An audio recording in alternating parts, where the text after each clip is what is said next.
அனைவருக்கும் வெற்றி தமிழ் பயிற்சி அகாடமியின் சார்பாக இனிய வணக்கம்.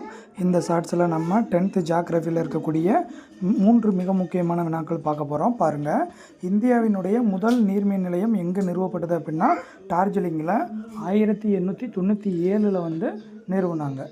ஸோ பாருங்கள், இது ஃபஸ்ட்டு. அடுத்தது பார்த்தீங்க அப்படின்னா, அப்போ தேசிய நீர்மின் சக்தி நிறுவனம் எங்கே அமைஞ்சிருக்கு அப்படின்னு பார்த்தீங்க அப்படின்னா பரிதாபாத்தில் இருக்குது. ஸோ இதை கொஞ்சம் நல்லா பார்த்து வச்சுக்கிறணும். அப்போ முதல் நீர்மின் நிலையம் எங்கே அமைக்கப்பட்டது அப்படின்னா டார்ஜிலிங்கில் 1897. இந்தியாவினுடைய தேசிய நீர்மின் சக்தி நிறுவனம் அப்படின்றது எங்கே இருக்குது அப்படின்னா பரிதாபாத்தில் இருக்குது. சரியாங்க. அடுத்தது பாருங்கள், இந்தியாவின் சூரிய சக்தி நிறுவனம். சரியாங்க.